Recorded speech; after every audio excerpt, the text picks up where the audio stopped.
Shri Gurukul science academy में मैं रोशन Dahiya chemistry PGT आपका स्वागत करता हूं। सभी विद्यार्थी हमारे साथ बने हुए रहें और लाभान्वित होएं। अब देखिए, आज हम रसायन विज्ञान का जो द्वितीय चैप्टर है विलयन सॉल्यूशन, आज हम सेकंड चैप्टर लेंगे विलयन। सबसे पहले देखिए स्टूडेंट्स, विलयन क्या होता है, विलयन की परिभाषा क्या है। विलयन विलयन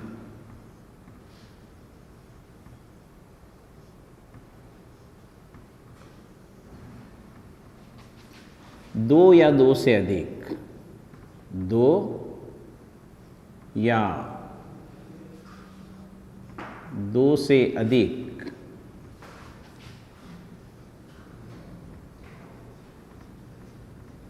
पदार्थों का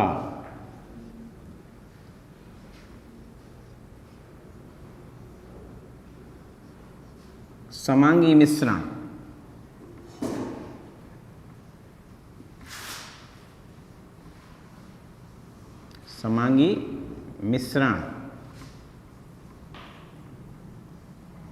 विलयन कहलाता है। विलयन कहलाता है, विलयन कहलाता है। तो स्टूडेंट्स, सबसे पहले विलयन की डेफिनेशन पता होनी चाहिए कि विलयन किसे कहते हैं। दो या दो से अधिक पदार्थों का समांगी मिश्रण विलयन कहलाता है। क्या अभिप्राय हुआ इसका? जैसे आपने पढ़ा होगा स्विसमांगी और समांगी मिश्रण। तो देखिए, जैसे वाटर है, वाटर में मैंने शुगर डिजोल्व की और वो डिजोल्व हो जाती, तो एक तरह से ये समांगी मिश्रण हो गया। जबकि मैं मिट्टी में जो है कांच के टुकड़े, उनको यदि मैं डालूं तो वो डिजोल्व नहीं होते, तो वो विषमांगी मिश्रण का भी उदाहरण है। तो देखिए, सबसे पहले आपको ये डेफिनेशन समझ में आनी चाहिए कि दो या दो से अधिक पदार्थों का समांगी मिश्रण है, वो कहलाता है विलयन। अब देखिए, विलयन के दो प्रमुख घटक होते हैं। विलयन कैसे बनता है? देखिए, विलयन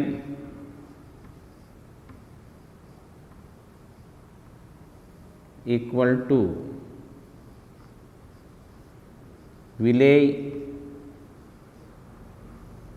प्लस विलायक।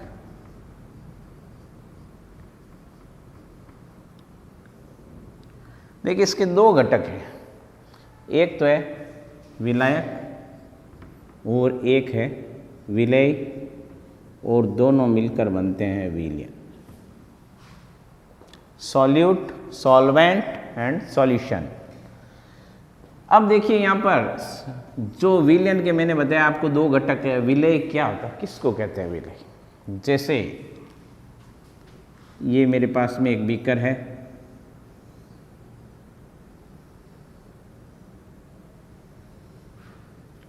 और मैंने इस बीकर में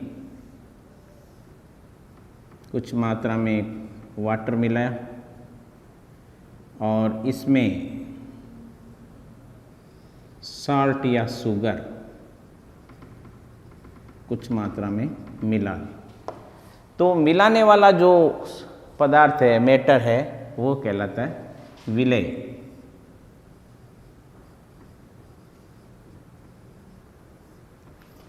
जिस पदार्थ में जो मिलाया जाता है वो इसका कहलाता है विलायक।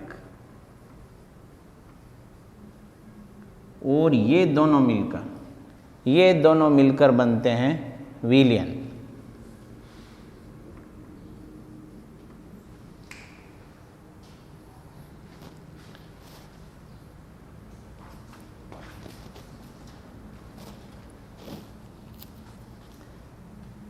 अब देखिए, हमने देखा कि भाई जो विलयन है वो विलेय और विलायक दोनों से मिलकर बना होता है। ये आपने छोटी कक्षा में पढ़ा होगा कि किसी भी पदार्थ में जो चीज़ मिलाई जाती है वो हमेशा विलेय कहलाती है, और जिसमें मिलाई जाती है वो विलायक कहलाता है, और दोनों मिला के विलयन बनता है। लेकिन अब इस चीज़ को आप छोड़िए। अब देखिए, अब ये आप समझिए कि जिसकी मात्रा कम हो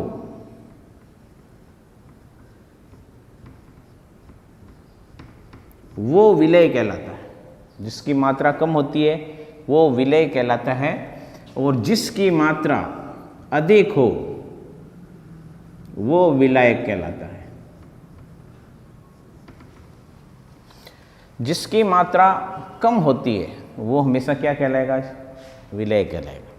और जिसकी मात्रा अधिक हो वो कहलाएगा विलायक। जैसे जल की मात्रा अधिक है, विलायक है, और जो शक्कर मिलाई जा रही है वो कम मात्रा में है, तो वो विलय है।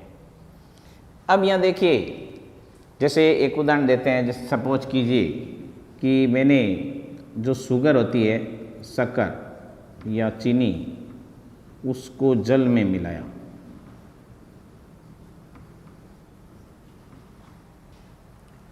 तो यहाँ शक्कर की मात्रा कम है तो शक्कर हो गई विलय और जल हो गया विलायक। लेकिन मैं चाशनी लेता हूँ तो क्या हुआ? इसमें जल की मात्रा कम है और शक्कर की मात्रा अधिक है, तो यहाँ पर जो है वो विलय कौन हो गया? जिसकी मात्रा अधिक होती है, और विलय कौन हो गया? जिसकी मात्रा कम होती है। तो आपको हमेशा यही ध्यान देना है कि जिसकी मात्रा कम हो वो हमेशा क्या कहलाएगा? विलय, और जिसकी मात्रा अधिक हो वो क्या कहलाएगा? विलायक कहलाएगा। अब देखिए स्टूडेंट्स, जो विलयन चैप्टर ले रहे हैं, विलय प्लस विलायक से हमारा विलयन बना, सॉल्यूशन बना। तो अब हम जो है इस विलयन से संबंधित आगे जो टॉपिक लेते हैं उसमें ये देखिए, विलयन आपको पता है वैसे कौन सा है? ये समांगी। समांगी ही मिश्रण ही होना चाहिए।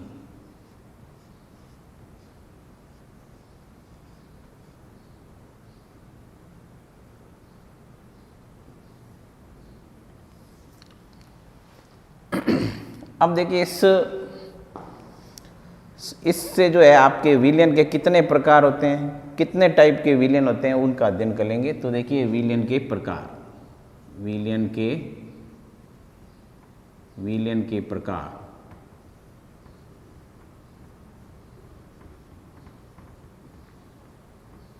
तो देखिए विलयन के प्रकार को समझिए।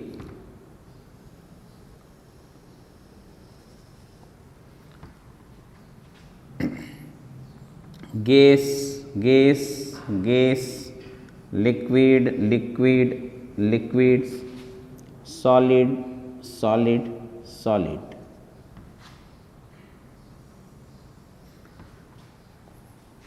ये इस साइड में जो है वो विलायक है,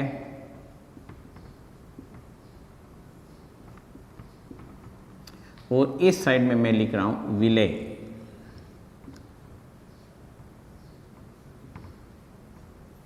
देखिए ये विलायक है अधिक मात्रा। अब मैं जैसे मान लीजिए गैस स्टेज है, सबसे पहले मैं गैस में गैस मिलाया, फिर गैस में मैंने लिक्विड मिलाया, और गैस के अंदर मैंने सॉलिड मिलाया। देखिए सबसे फर्स्ट एग्जांपल में मैंने गैस में गैस मिलाई, दूसरे में मैंने लिक्विड में गैस मिलाया, थर्ड में मैंने जो सॉलिड है उसमें गैस मिलाई। इसी प्रकार से इसमें लिक्विड में पहले मैंने गैस मिलाई, फिर लिक्विड में लिक्विड मिलाया, फिर लिक्विड में सॉलिड मिलाया। इसी प्रकार से गैस, फिर लिक्विड, फिर सॉलिड में सॉलिड मिलाया। तो इसके कुछ उदाहरण लेंगे कि सबसे पहले जो गैस में गैस मिलाई जाती है तो उसका उदाहरण क्या है। तो देखिए सबसे पहले जो है गैस में गैस मिलाते हैं, तो इसका उदाहरण क्या होगा?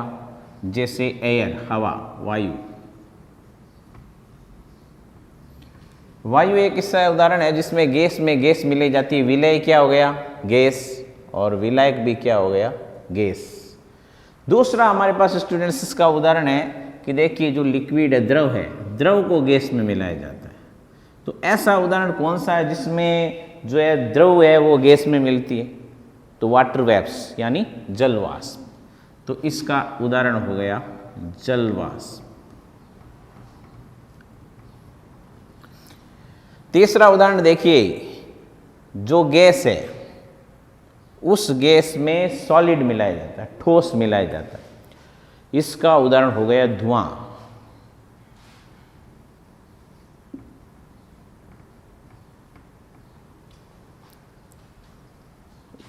अब देखिए, लिक्विड में जब गैस मिलाई जाती है तो लिक्विड क्या हो गया, विलायक, और गैस क्या हो गई, विलय हो गई। तो जब गैस लिक्विड में मिलाई जाती है तो ऐसा कौन सा उदाहरण है, सीधा सीधा बहुत अच्छा एग्जाम्पल इसका सोडा वाटर। सोडा वाटर के अंदर जो होता है वो लिक्विड में गैस मिलाई जाती है।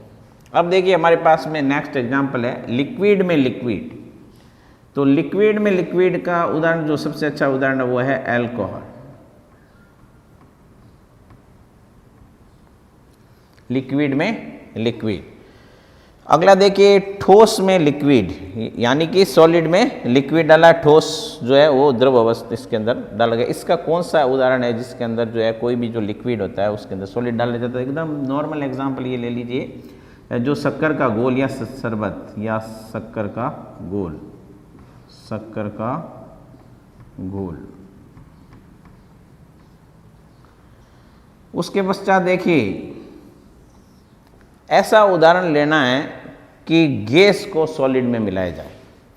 तो जैसे टोस्ट होते हैं, ब्रेड होती है, ब्रेड टोस्ट जिसको कहते हैं। उसके बाद देखिए जो सॉलिड है उसमें द्रव मिलाया जाता है। तो ऐसा कौन सा उदाहरण है जिसमें ठोस में द्रव मिलाया जाता है, यानी जो ठोस होगा वो विलायक हो जाएगा और लिक्विड क्या हो जाएगा, विलय हो जाएगा। तो इसका अच्छा सा उदाहरण है जेल।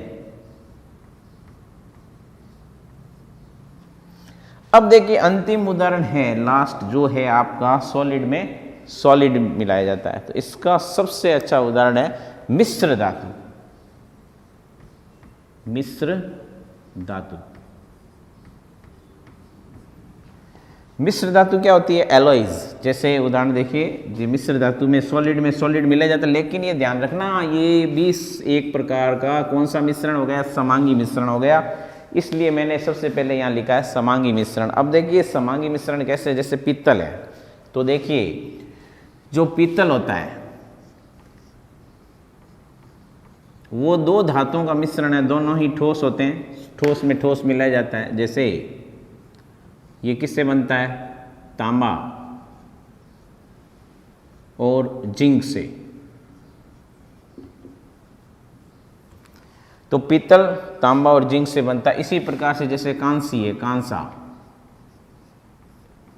वो किससे बनता है, तांबा व लेड से, यानी टीन से।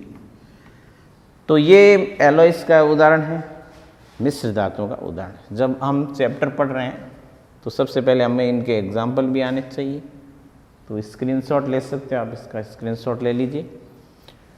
अब देखिए इससे कुछ संबंधित सिंबल यानी संकेत, जब चैप्टर पढ़ेंगे तो आपको कुछ संकेत आने चाहिए। जब तक संकेत नहीं आएंगे तब तक आप इस चैप्टर में आगे नहीं बढ़ पाओगे।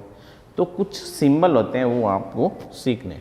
तो देखिए एक एक सिंबल मैं बता रहा हूँ, अच्छी तरह से देखना। देखिए सबसे पहले जो है विलायक,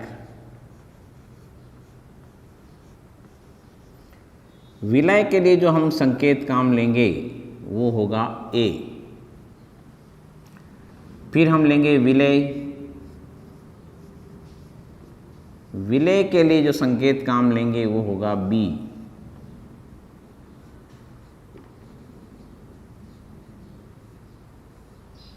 उसके बाद में देखिए जो है आणविक द्रव्यमान, आणविक द्रव्यमान, आणविक द्रव्यमान के लिए हम लेंगे एम, एटॉमिक मास।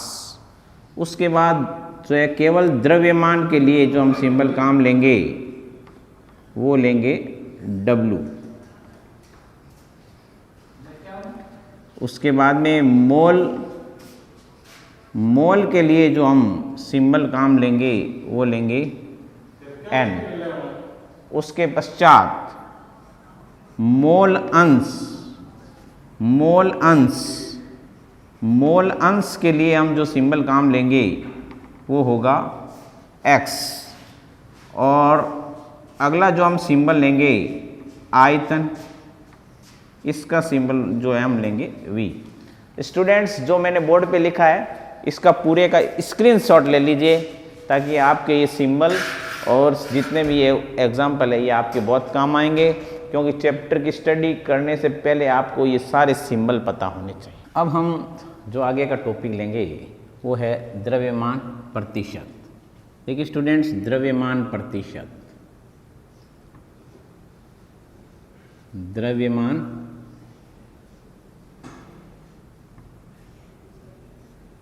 प्रतिशत।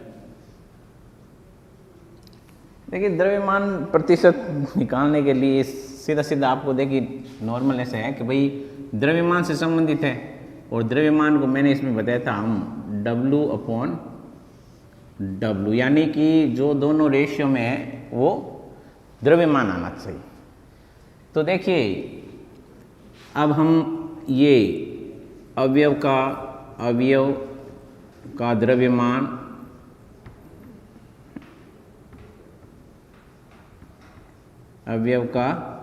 द्रव्यमान प्रतिशत निकालते हैं।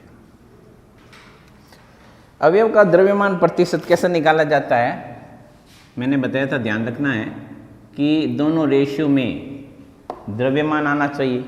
तो देखिए विलेय का द्रव्यमान, विलेय को जरूरी नहीं, यहाँ पर विलायक भी हो सकता है, इसलिए आप लिख दीजिए विलयन के अवयवों का द्रव्यमान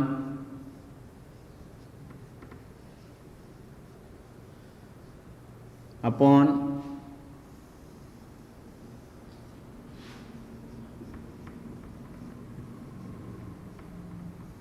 विलयन के अवयवों का कुल द्रव्यमान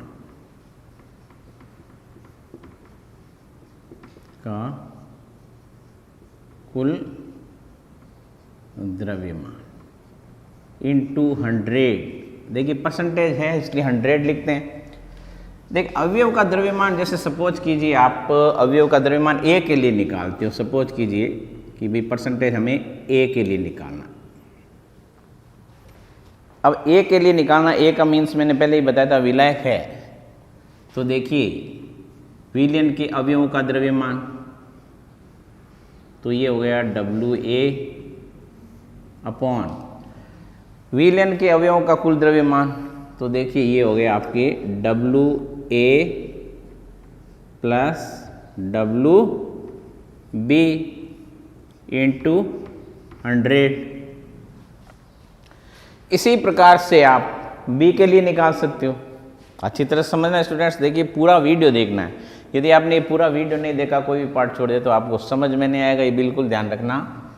अब देखिए B के लिए निकालना है, तो यहाँ ये हो गया विलयन में उपस्थित अवयवों का द्रव्यमान। मैंने पहले ही बताया था यहाँ M के लिए द्रव्यमान आप कभी भी M यूज़ नहीं लोगे, यहाँ क्या लेंगे हम यूज़ W, क्योंकि इस चैप्टर में यदि आपने M लिखा तो उसका मतलब आणविक द्रव्यमान हो जाएगा, तो यहाँ यूज़ लिया जाता है W। अब देखिए स्टूडेंट्स, जो यहाँ B लिखा है, क्योंकि B के लिए लिया तो यहाँ आपको B नहीं करना है, क्योंकि विलयन के अवयव का कुल द्रव्यमान है ये, जिसके अंदर विलेय और विलायक दोनों हैं। तो ये हो जाएगा WA प्लस WB इंटू 100।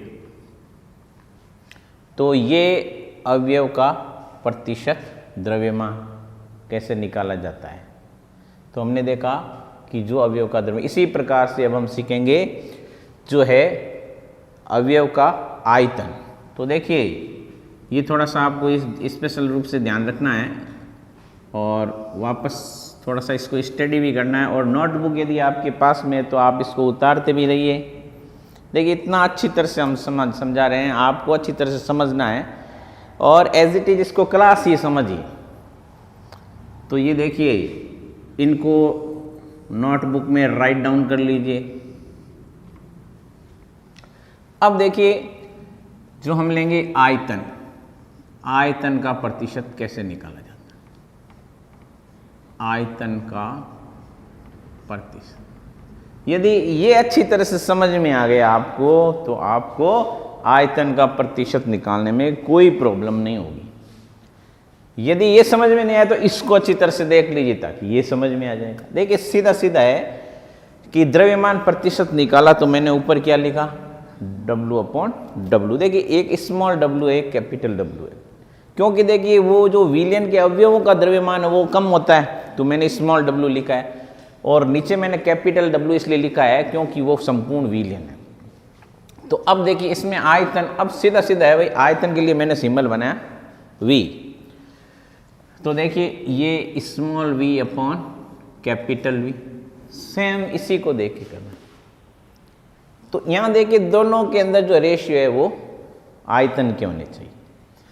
तो देखिए अवयव का आयतन, अवयव का प्रतिशत आयतन। तो सबसे पहले वही विलयन के अवयवों का आयतन,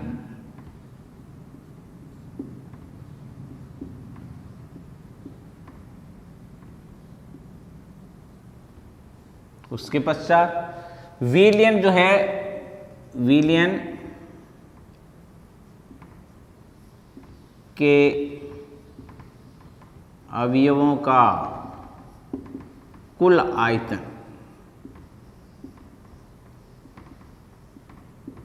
इंटू 100। वही बात है वापस, यहां भी देखिए हमने 100 लिया है, इसमें जो है यहाँ रिलेटेड द्रव्यमान था और यहाँ रिलेटेड क्या है, आयतन। इतनी सरल भाषा में समझाया जा रहा है, इसलिए आप इसको राइट डाउन भी करते रहिए, ये काम भी आएगा आपके वापस।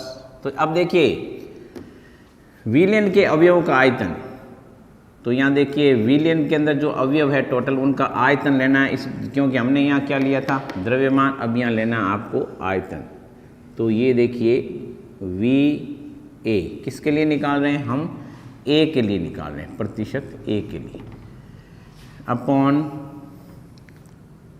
अब देखिए यहाँ VA plus VB into 100। Next देखिए प्रतिशत B के लिए सेम वही प्रोसेस है, बस यहाँ क्या करना है, B, ये VA प्लस VB इंटू 100। तो ये भी देखिए आपको अच्छी तरह से समझ में आ गया होगा।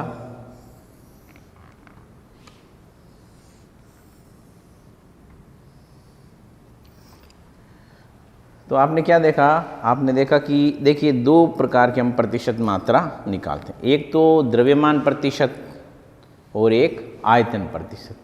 ध्यान क्या रखना है, सिर्फ ध्यान आपको इतना ही रखना है कि यदि जहाँ द्रव्यमान है वहाँ द्रव्यमान का रेशियो रखना है और जहाँ आयतन है वहाँ आयतन का रेशियो रखना है।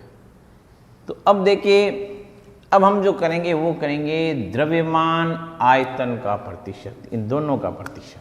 तो वो कैसे निकालते हैं वो देखिए, द्रव्यमान आयतन प्रतिशत। तो देखिए द्रव्यमान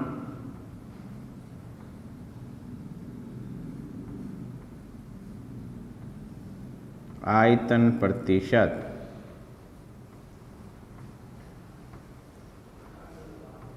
अब हम निकालेंगे द्रव्यमान आयतन प्रतिशत। कैसे निकालेंगे द्रव्यमान आयतन प्रतिशत, ध्यान से देखना, इसको भी समझना। देखिए पहले द्रव्यमान, तो चूंकि यहाँ द्रव्यमान है, द्रव्यमान के लिए हम क्या वर्ड लेते हैं, W।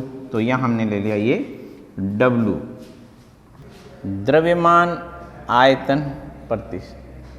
तो द्रव्यमान आयतन प्रतिशत, देखिए सबसे पहले है द्रव्यमान, तो मैंने लिख दिया द्रव्यमान। फिर आयतन, तो ये मैंने लिख दिया इसके अंदर आयतन के लिए V। तो ये दोनों चीज़ आएगी, तो ऊपर क्या आएगा द्रव्यमान, नीचे क्या आएगा आयतन, क्योंकि द्रव्यमान आयतन प्रतिशत है। तो देखिए सीधा सीधा है कि सबसे पहले द्रव्यमान आयतन का प्रतिशत कैसे निकालेंगे। द्रव्यमान आयतन का प्रतिशत निकालने के लिए सबसे पहले हम जो आपका विलयन है उसमें अवयवों का द्रव्यमान, तो जो विलयन है विलयन में उपस्थित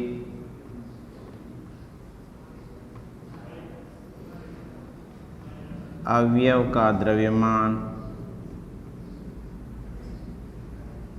चाहे वो विलय हो चाहे विलायक हो, अपॉन, अब देखिए विलयन का आयतन, नीचे आयतन है, इंटू 100।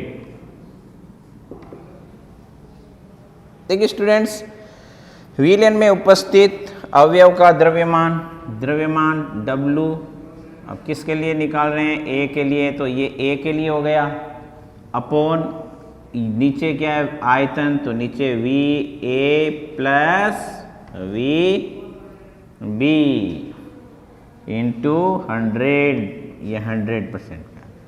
तो ये हो गया अपने द्रव्यमान आयतन प्रतिशत। तो आपने देखा द्रव्यमान आयतन प्रतिशत, द्रव्यमान प्रतिशत, आयतन प्रतिशत और द्रव्यमान आयतन प्रतिशत।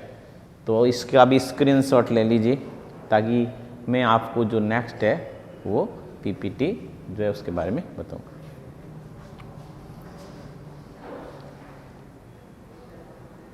बंद कर दो क्या मीटू, ठीक है।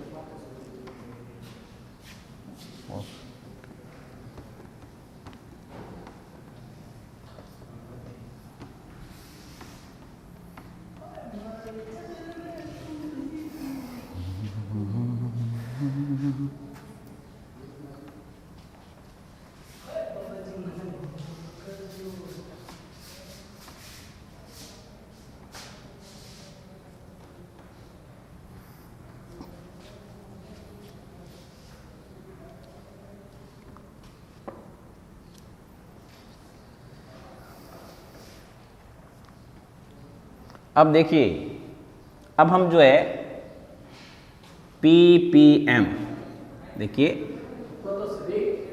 चलो करें ppm क्या होता है ppm, पार्ट्स पर मिलियन, पार्ट्स पर मिलियन,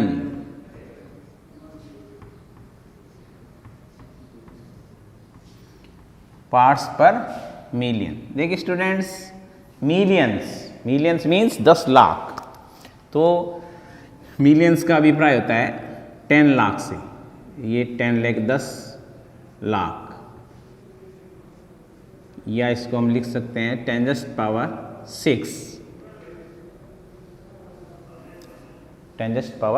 तो इसमें देखिए जो ppm होता है वो किसके लिए यूज लिया जाता है कि ऐसा विलायक जिसमें विलय की मात्रा अति अल्प हो, नगण्य हो, बहुत ही कम मात्रा में हो।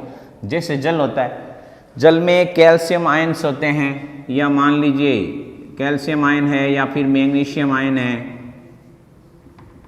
उनकी बहुत ही अल्प मात्रा, तो वहाँ प्रतिशत 100 का यूज़ नहीं किया जाता है।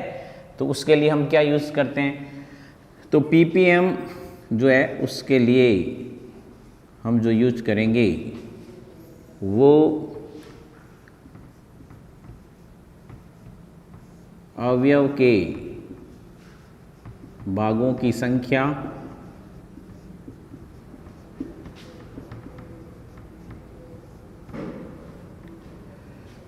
यहाँ विलय की बात हो रही है, विलय में जो है विलय के अवयवों के भागों की संख्या अपॉन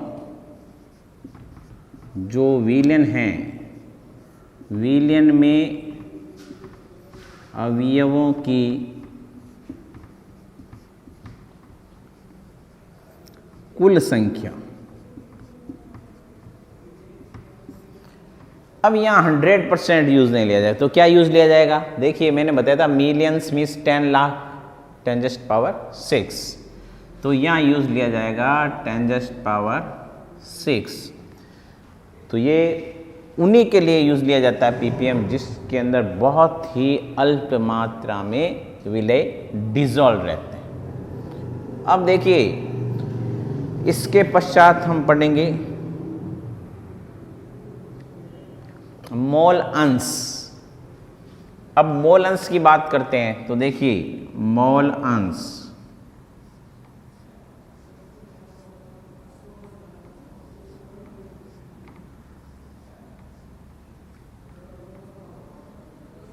मोल अंश को किससे प्रदर्शित करते हैं? इसलिए चैप्टर की स्टार्टिंग में मैंने आपको सिंबल लिखे थे x से।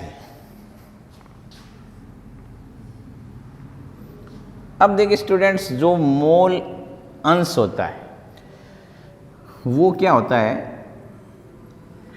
कि जो अवयव है उसमें मोलों की संख्या और जो विलयन है उसमें कुल मोलों की संख्या का जो अनुपात होता है उसको कहा जाता है मोल अंश। जैसे सपोज कीजिए अवयव में मोल है, मान लीजिए A अवयव है हमारे पास में, उसमें मोल अंश है A, तो मैंने इसको मोल को लिख दिया Na, क्योंकि मैंने आपको मोल के लिए सिंबल बताया था N। और आपने 10th क्लास में पढ़ा है कि जो मोल होता है वो क्या होता है? N = द्रव्यमान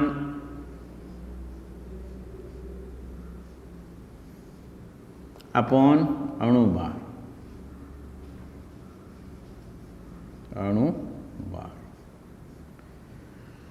अणुभार आपको पता है, जैसे मान लीजिए कोई भी एलिमेंट है X, यहाँ नीचे जो लिखा जाता है वो एटॉमिक नंबर Z, जिसे रिप्रेजेंट किया जाता है Z से। यानी कि कोई भी एलिमेंट्स है X, कोई भी तत्व है X, उसका जो परमाणु द्रव्यमान वो तो ऊपर लिखा जाता है, लेकिन उसकी परमाणु संख्या होती है वो नीचे लिखी जाती है और जिसको Z से डोनेट किया जाता है। और यहाँ है आपका ये मास, एटॉमिक मास, तो ये आपको ध्यान में रखना है। तो ये जो होता है Z जो रिप्रेजेंट इसको बोला जाता है, तो ये परमाणु संख्या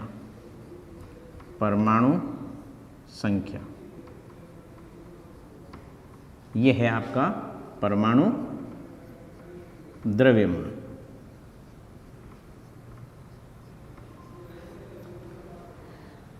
उदाहरण लेते हैं, जैसे मान लीजिए कार्बन है, कार्बन का एटॉमिक नंबर क्या होता है? 6, और इसका जो परमाणु द्रव्यमान कितना होता है? 12 है।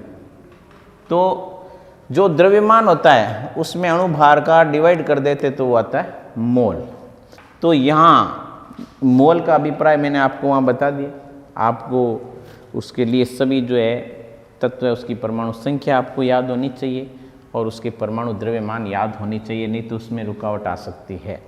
तो ये देखिए, अब जो कुल मोल है उनकी संख्या, तो कुल मोल क्या होंगे?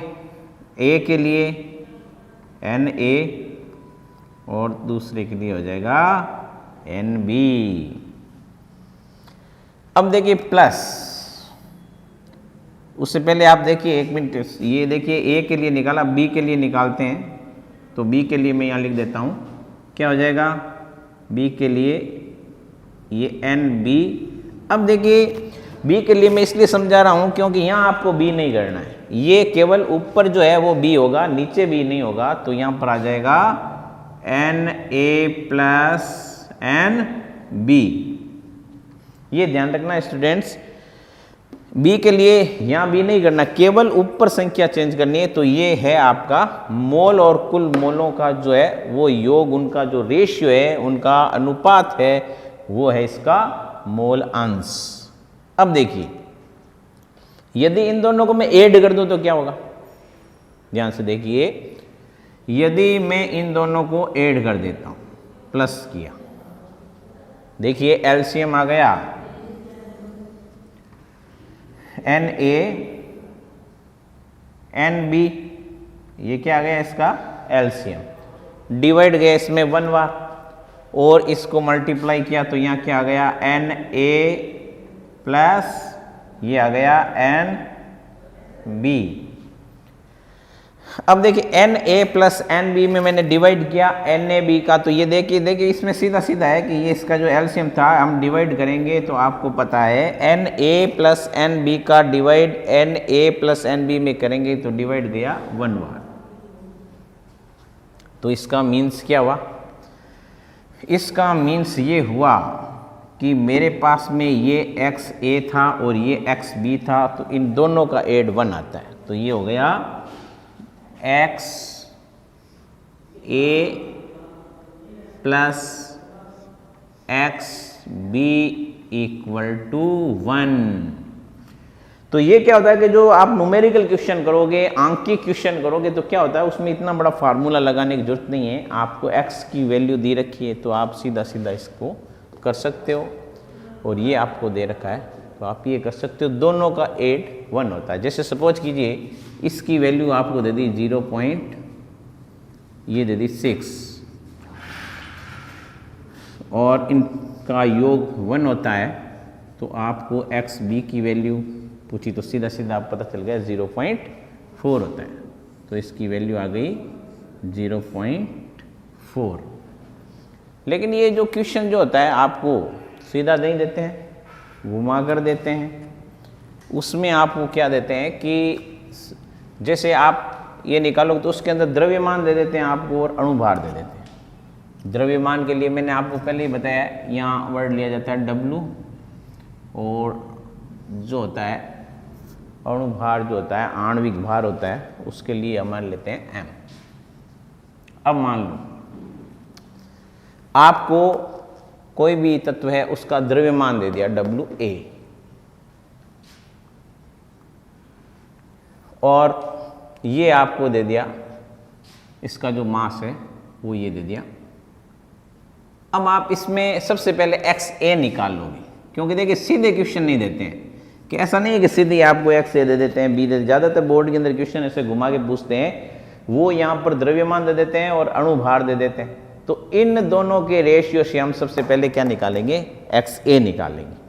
अब मान लीजिए XB निकालने के लिए तो B के लिए भी दे देंगे, तो B के लिए भी हम WB अपॉन WB।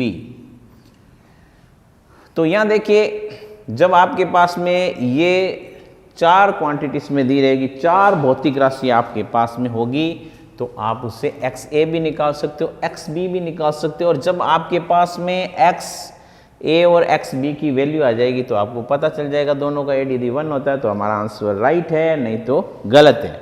एक ध्यान रखिए, मैं आपको बता देता हूँ, XA की जो वैल्यू आएगी वो हमेशा लेस देन आएगी 1 से, और XB की वैल्यू भी आएगी लेस देन 1 से। यदि इनकी वैल्यू 1 से ज़्यादा आ रही है तो इसका मतलब आपका क्वेश्चन रॉन्ग है। क्या मीन्स हुआ कि देखिए साफ साफ XA यानी जो मोल अंश A और मोल अंश B, जब इन दोनों का ही एड 1 हो रहा है तो इसका मतलब इनकी वैल्यू 1 से कम है। तो ये हमारे आंकी क्वेश्चन में बहुत काम आने वाले हैं, और मैंने ये बता भी दिया है कि ज़्यादातर ये घुमा के इस प्रकार से क्वेश्चन पूछे जाते हैं। द्रव्यमान अणुभार दिए रहते हैं, हमें सबसे पहले XA मोल अंश निकालना पड़ता है और फिर इस क्वेश्चन को हमें सॉल्व करना पड़ता है। अब हम मोलरता पढ़ेंगे। मोलरता,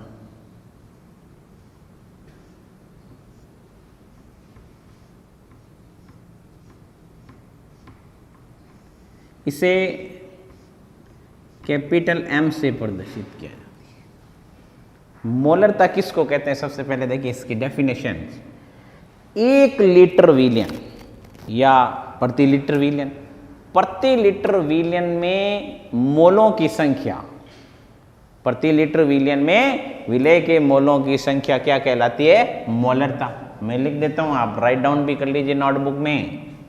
देखिए प्रति लीटर, कई बच्चे कंफ्यूज हो जाते हैं कि प्रति क्या, प्रति नहीं तो यहाँ एक यूज दिया जा सकता है, 1 लीटर। प्रति का मीन्स होता है 1 लीटर। प्रति लीटर विलयन में, विलयन में उपस्थित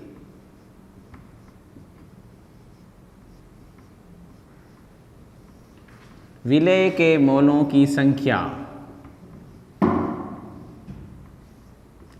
विलेय के मोलों की संख्या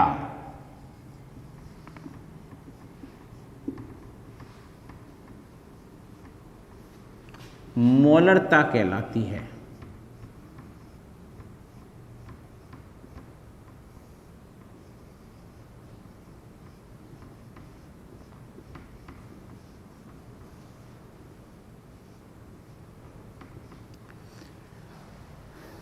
प्रति लीटर विलयन यानी 1 लीटर विलयन में उपस्थित, 1 लीटर विलयन में उपस्थित विलेय में जो मोलों की संख्या होती है वो क्या कहलाती है, उसको हम कहते हैं मोलरता। रिप्रेजेंट किससे करते हैं, कैपिटल एम से। तो देखिए मोलों की संख्या, तो क्या मीन्स होता है इसका कि जो मोलरता होती है उसको हम मोलरता, मोलरता बराबर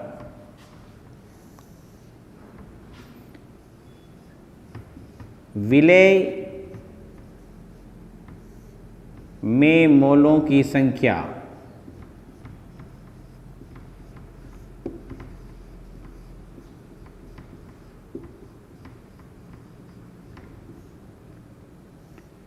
विलेय में मोलों की संख्या में जो है वो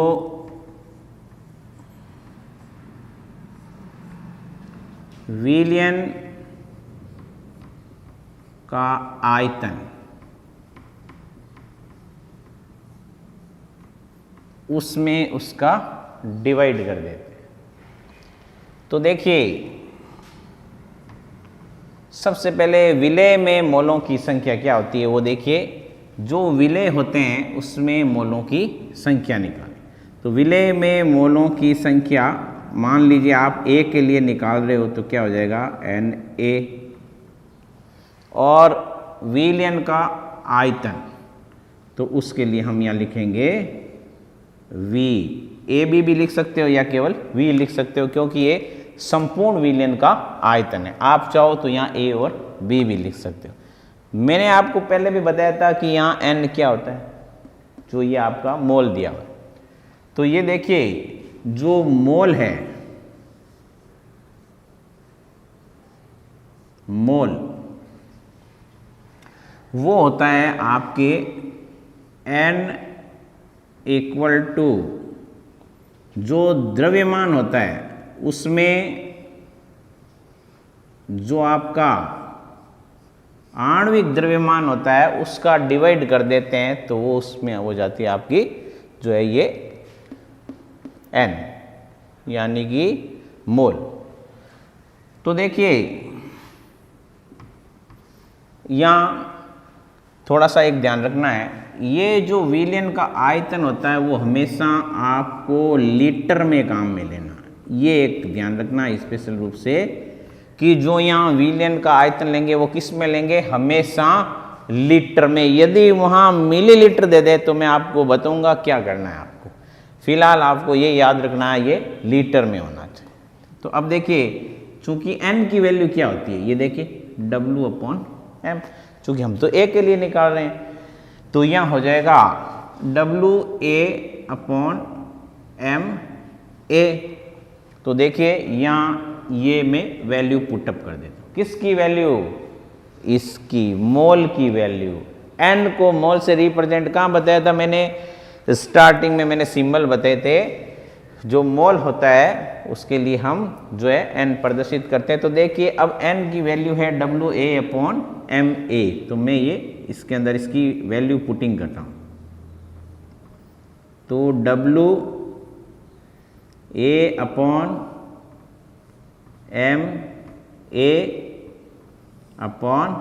V,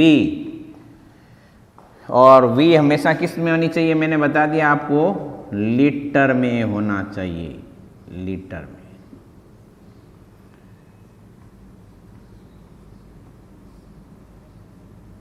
अब देखिए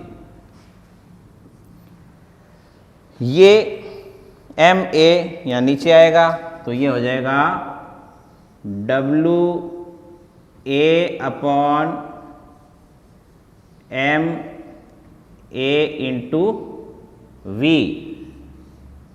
और V हमेशा लीटर में।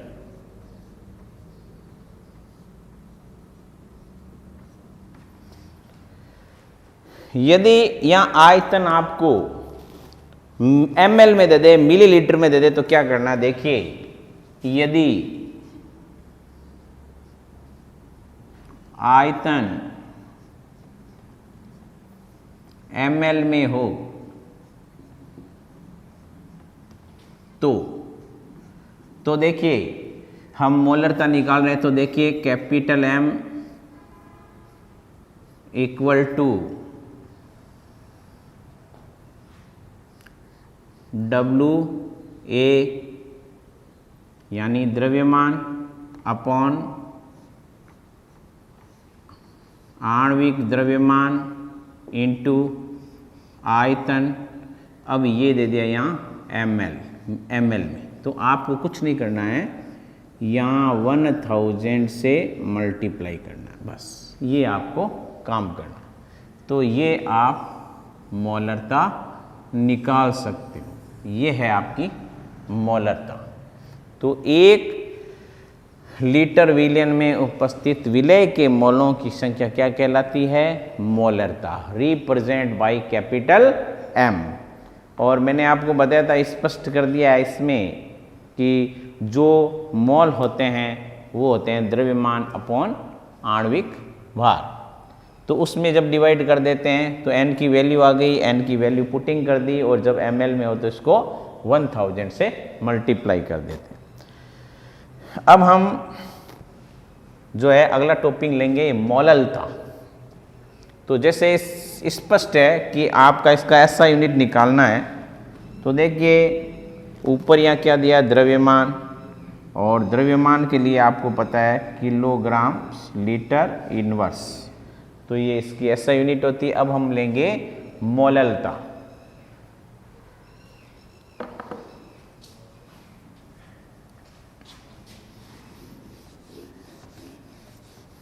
मोललता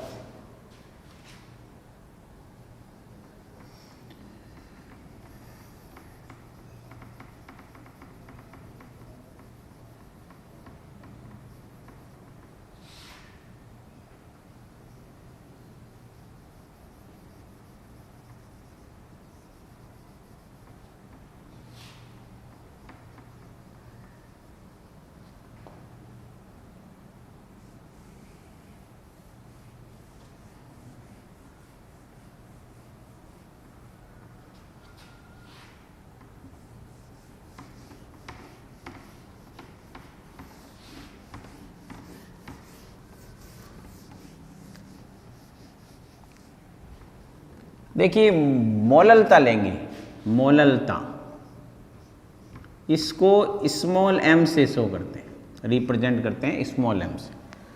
जैसे हमने उसमें पढ़ा था 1 लीटर विलयन में उपस्थित विलय के मोलों की संख्या वो क्या कहलाती है, मोलरता कहलाती है। इसमें ये लिखना है कि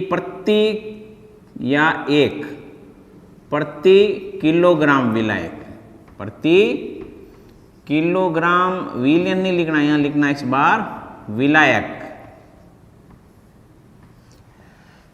प्रति किलोग्राम विलायक में उपस्थित विलय के मोलों की संख्या मोललता कहलाती है। इस बार हम जो ले रहे हैं वो आयतन से कनेक्टेड नहीं कर रहे हैं, द्रव्यमान से कनेक्टेड कर रहे हैं। तो देखिए और विलायक है, यहाँ शो करते हैं हम मोललता को स्मॉल m से। तो देखिए मोललता तो सबसे पहले विलेय के मोलों की संख्या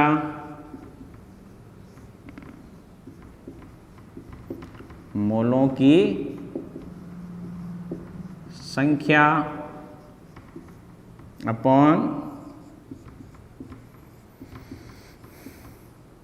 विलेय का कुल द्रव्यमान किलोग्राम में। अब देखिए विलेय में मोलों की संख्या क्या होगी, तो विलेय में जो मोलों की संख्या है वो मान लीजिए ए के लिए निकालोगे तो एन ए अपॉन इस बार यहाँ द्रव्यमान दे दिया है, द्रव्यमान के लिए मैंने सिंबल बताया आपको W। तो यहाँ जो है हम W काम लेंगे तो W ए बी, तो कुल इसको केवल W भी लिख सकते हो क्योंकि ये कुल जो है आपका द्रव्यमान है। अब देखिए n की वैल्यू मैंने आपको पहले ही बताई थी, n की वैल्यू क्या है, जो n की वैल्यू है हमारे पास में वो मैंने यहाँ वापस लिख देता हूँ। यहाँ देखिए n बराबर क्या होता है, द्रव्यमान अपॉन आणविक द्रव्यमान। तो हम A के लिए निकालते हैं तो ये देखिए W A upon M A और अपॉन ये टोटल हो गया W। देखिए ये कुल W है, विलेय का कुल द्रव्यमान। तो यहाँ हम लिख सकते हैं ये W A upon M A plus W। अब ये मान लीजिए आपके ग्राम में दे देता तो वही सिस्टम हमारे पास में 1000 से इसको मल्टीप्लाई कर देते तो ये हो जाता W A इंटू 1000 अपॉन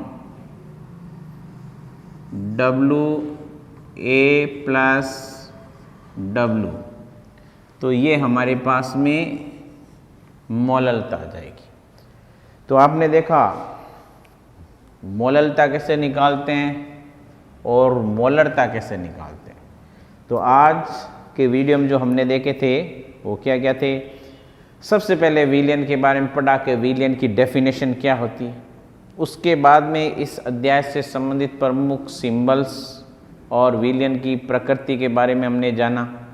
फिर द्रव्यमान प्रतिशत, आयतन प्रतिशत, द्रव्यमान आयतन प्रतिशत। उसके पश्चात हमने जो लिए थे वो लिया था ppm पार्ट्स पर मिलियन।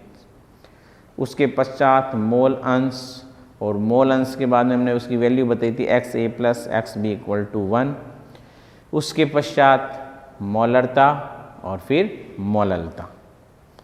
तो हमारे वीडियो को आप लाइक कीजिए, हमारे संपर्क में रहिए और जिससे ज़्यादा से ज़्यादा दूर बैठे विद्यार्थी जो है वो लाभान्वित हो सके। धन्यवाद।